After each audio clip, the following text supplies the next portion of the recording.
Selamat sejahtera murid-murid. Hari ini kita akan melihat bab 6, bentuk geometri 3 dimensi. Bab ini merupakan silibus tingkatan 2. Kenapa bab ini dipilih untuk topik perbincangan hari ini adalah kerana waktu lepas kita sudah bincang tentang teori Pythagoras untuk silibus tingkatan 1. Jadi untuk bab ini juga dia melibatkan banyak penggunaan yang berkaitan dengan teorem Pythagoras apabila dalam pengiraan luas permukaan dan juga isi padu bentuk geometri 3 dimensi. Jadi hari ini kita akan melihat penggunaan teorem Pythagoras dalam pengiraan jawapan. Soalan pertama. Raja berikut menunjukkan sebuah prisma tegak. Hitung jumlah luas permukaan dalam sentimeter persegi. Ini adalah satu prisma. Kenapa bentuk begini kita dikenali sebagai prisma adalah kerana dia mempunyai dua keratan rentas yang sama. Iaitu di sini dia mempunyai dua permukaan yang sama. Dan dua permukaan ini adalah bertentangan. Jadi untuk prisma sebenarnya ada pelbagai jenis prisma. Ada prisma yang berkeratan trapezium, ada prisma yang berkeratan segitiga, dan segitiga juga adalah berbagai jenis. Ada segitiga sama kaki, segitiga sudut tegak.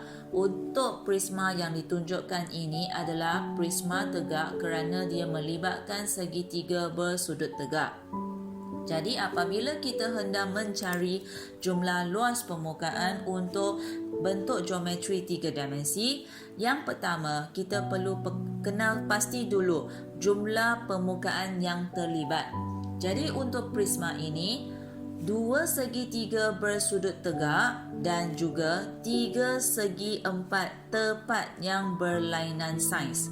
Okey, boleh lihat di sini mempunyai satu segi empat. Sini belakang ada satu dan belakang prisma ada satu lagi. So semua kita ada tiga segi empat tepat yang berlainan saiz. Jadi untuk penggunaan ataupun teorem Pythagoras ini adalah datang dari mana? Ialah apabila kita semak setiap sisi untuk menentukan panjangnya supaya kita boleh menggunakan rumus luas segitiga dan juga segi empat, kita akan dapati soalan tidak akan bekalkan sesetengah sisinya. Jadi untuk soalan ini, dia tidak bekalkan untuk panjang AB. Sedangkan panjang AB diperlukan untuk semasa kita mengira luas segitiga ini. Kerana AB adalah tingginya dan BC adalah tapaknya. Jadi rumus luas segitiga adalah 1/2 darab tinggi darab tapak. Jadi dekat sini kita perlu cari panjang AB. Pada masa yang sama, AB ini juga perlu gunakan semasa kita untuk mendapatkan luas segi empat ini. Okey, jadi untuk kefahamannya, prisma selalunya mempunyai panjang yang sama. Jadi kalau sini diberi 10, maka sini dan sini juga adalah sisi panjang 10 cm. Jadi sekarang kita akan masuk dalam step yang pertama, iaitu menggunakan teorem Pythagoras untuk mencarikan panjang AB. Apabila menggunakan teorem Pythagoras, kita perlu fahamkan bahawa mesti kena pasti dulu hipotenus. Jadi untuk AC adalah bertentangan dekat sudut tegak, kita boleh kena pasti bahawa AC iaitu 5 cm adalah hipotenus. Apabila masuk dalam teorem Pythagoras, hipotenus adalah jumlah apabila kita tambahkan dua sisi, perlu dapatkan jumlah panjang tapak kuasa 2 tambah dengan tinggi kuasa 2. Jadi di sini AB merupakan tinggi. Kita juga boleh tulis dalam bentuk begini. AB kuasa 2 sama dengan 5 kuasa 2 tolak 3 kuasa 2. Apabila AB itu dibuangkan kuasa 2 ataupun di sini kita puncakan kuasa 2, kita dapati bahawa AB adalah 4 cm. Jadi pelajar perlu memfahami hubungan antara tiga sisi ini supaya anda boleh buat soalan ini.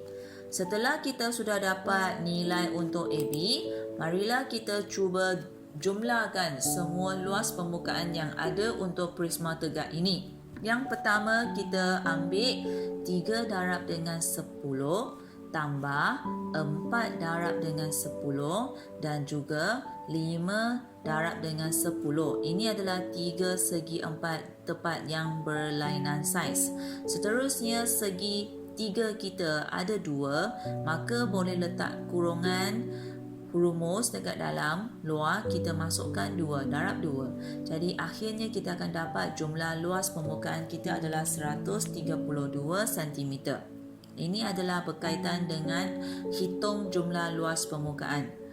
Macam mana kalau soalan memerlukan kita hitung isi padu dengan melibatkan penggunaan teori Pythagoras? Marilah kita cuba lihat soalan ini. Diberi ini adalah sebuah kon. Cari isi padu dalam sentimeter padu bagi kon ini. Kita cuba telitikan kon ini. Kon ini selain sudah diberi diameter, ini kita panggil diameter. Kalau untuk bulatan, satu panjang yang melalui pusat kita panggil diameter 14 cm. Dan juga diberi tinggi sisi condongnya adalah 12 cm.